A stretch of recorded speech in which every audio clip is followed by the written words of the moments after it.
श्रीमन्महागणाधिपतये नमः।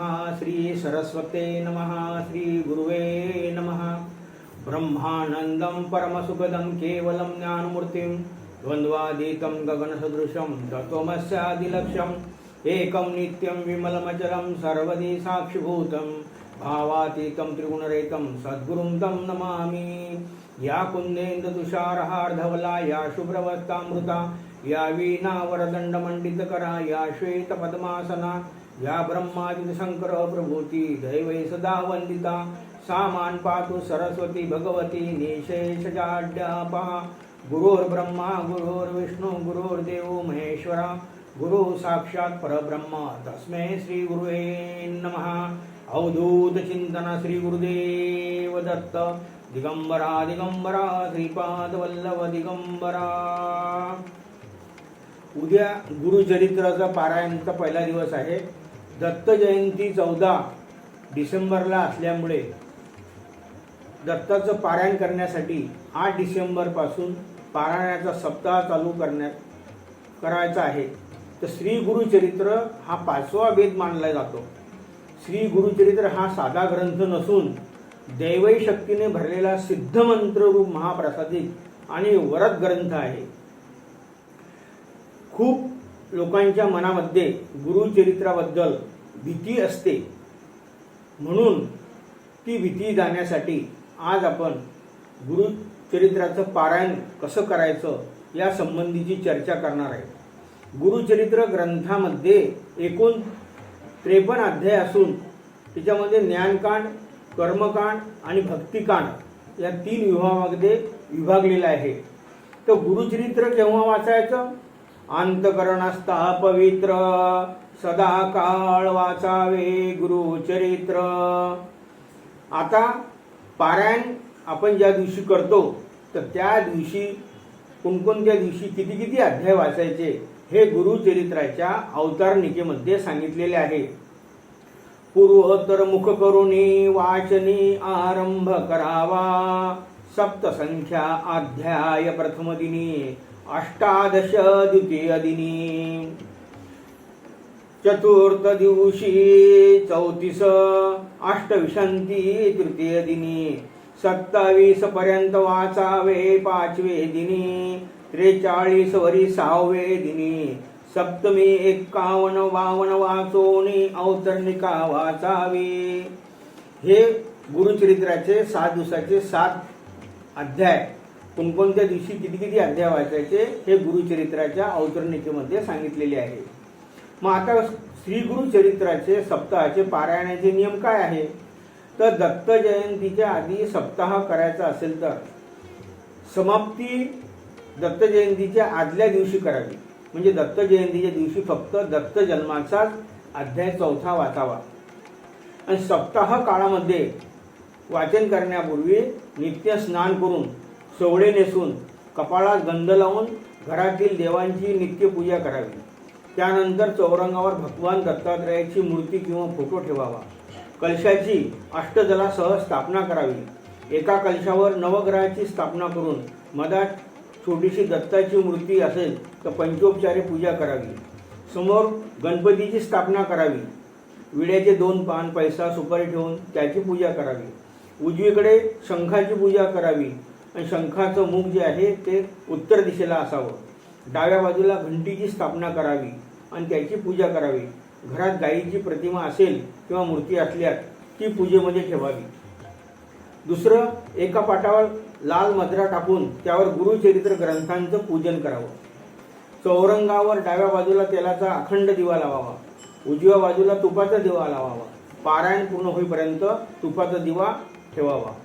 भगवान दत्तात्रयाची पंचामृत सुगंध अत्तर यांनी स्नान घालावे। मूर्तीला स्वच्छ कापडाने पुसून यज्ञोपवीत घालावं। वस्त्र परिधान करावं। अंगाला केवड्याचा सुगंधी अत्तर लावावं। महाराजांना केवड्याचा धूप जास्त प्रिय आहे। पूजा मांडताना औदुंबर वृक्षाचा लहान रोपटा असल्यास अतिउत्तम, त्याची पूजा करावी। पाटावरील ग्रंथांचे वाचन करताना पूर्वेकडे मुख करून बसावे। पहिल्या दिवसापासून एकाच जागी असावी। वाचन संपेपर्यंत कोणाशीही संभाषण करू नये। काही सांगायचे असल्यास पेन वही सोबत खाली ठेवावी. आसनावरून उठू नये. चौरंगाचे बाजूला छोटा पाट मांडून त्यावर आसन घालावे व तांदूळ ठेवावे. त्यानंतर दत्त महाराजांचे आव्हान करावे. त्यांची फुलांनी पूजा करावी. दत्त महाराज आपल्या घरी आले व ग्रंथ श्रवण करीत आहे असा भाव मनामध्ये ठेवावा. ग्रंथाचे वाचन करण्यापूर्वी सर्व देवांची पूजा झाली असल्यास गणपतीची आरती करावी. आता पूजेसाठी लागणारे साहित्य: हळद, कुंकू, अष्टगंध, अक्षदा, फुले, उदबत्ती, निरांजन, फुलवती, तूप, 2 सुपाऱ्या, विड्याची पाने, नाणी, हळकुंड, खोबरं, गूळ, बदाम, खारीक, पाट आणि चौरंग इतकं पाहिजे. दाराला तोरण लावण्याकरता आंब्याची पानं पाहिजे. ती पाने चौरंगाला सुद्धा लावावी. सप्ताह वाचन करण्यापूर्वी संकल्प करावा आणि वाचन पूर्ण झाल्यानंतर दत्तात्रयांची व नृसिंह सरस्वती स्वामींची आरती करावी. नैवेद्य दाखवावा. करुणा त्रिपदी म्हणावी. जे भक्त पारायण ऐकण्यासाठी येतात त्यांना प्रसाद द्यावा. पारायण सुरू करण्यापूर्वी आई वडील व मोठ्या मंडळींना नमस्कार करावा. सप्ताह वाचन हे सकाळी 3 वाजेपासून दुपारी 12 वाजेपर्यंत व त्यानंतर 12:30 तर संध्याकाळी 4 वाजेपर्यंत करावे. कारण दुपारी दत्त महाराज भिक्षेसाठी जातात. साधकाने आपल्या मनातील कामना ग्रंथांच्या समोर व्यक्त कराव्या. सप्ताह काळामध्ये ब्रह्मचर्य पाळावे.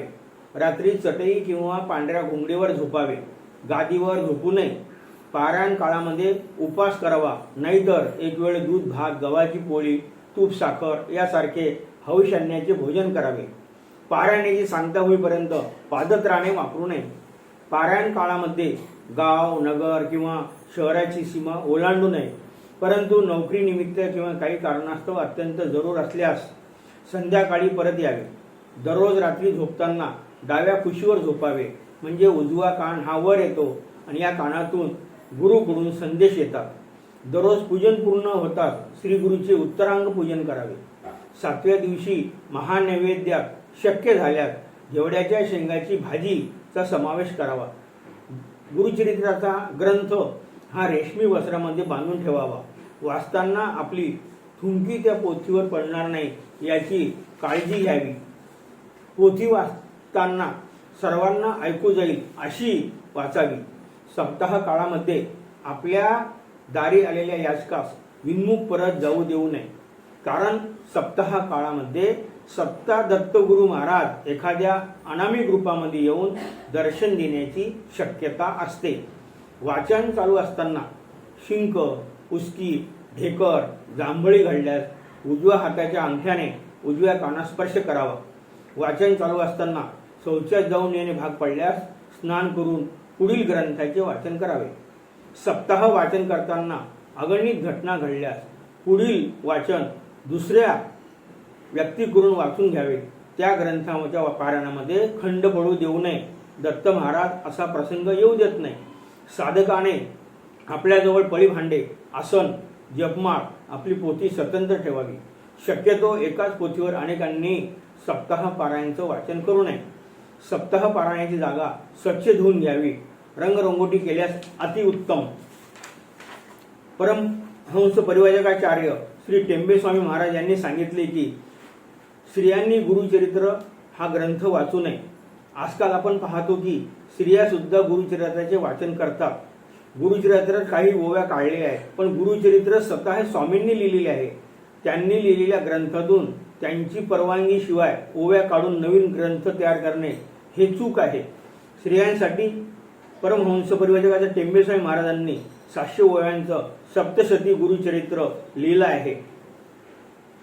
अशा प्रकारे गुरुचरित्रामध्ये सप्ताह पारायणाचा विधी दिलेला आहे. अवधूत चिंतन श्री गुरुदेव दत्त.